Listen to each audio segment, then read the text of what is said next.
Fox 13 presents Healthier Together, sponsored by Regence Blue Shield.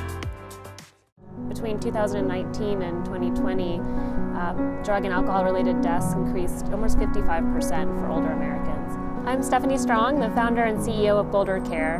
Boulder is a clinic supporting folks with substance use disorders through telemedicine. For Americans over 65, older Americans are faced with a lot of challenges as caregivers for potentially their aging parents, their children, adult children and grandchildren, with increasing trends of loneliness as a quarter of older Americans are socially isolated.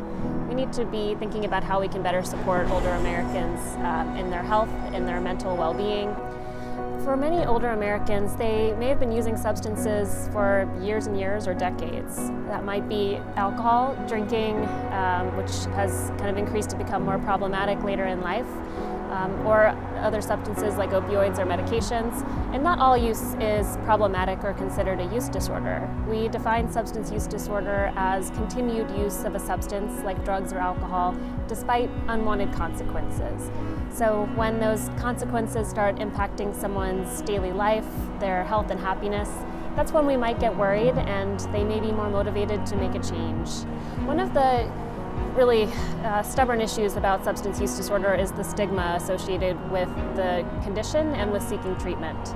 And for older Americans, potentially behavioral health issues weren't discussed as openly as they are now today for some of the younger generations. A lot of stigma for seeking care and the lack of privacy for people who may want to get treatment on their own terms.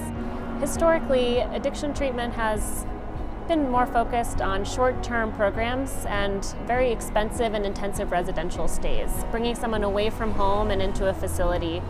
That's definitely not necessary for everyone. The more we learn about addiction, the more we recognize it can be a chronic condition and that folks can benefit from long-term treatment that isn't possible away from home. Telemedicine offers a really wonderful, accessible, and low-barrier way for people to access addiction services that really integrate into their daily lives. Unfortunately, there's a faltering primary care system and healthcare worker shortage coming out of the COVID-19 pandemic, which has made telemedicine a very helpful tool in expanding access and encouraging care coordination.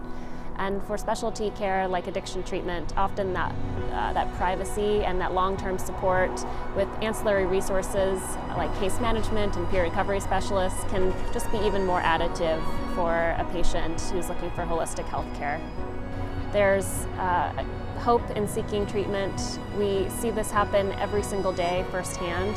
Incredible stories of strength and resilience from patients who have overcome these conditions and the support that they're able to offer one another when we're talking about what people have been through instead of being ashamed and stigmatizing folks who are overcoming one of the most challenging and complex diseases.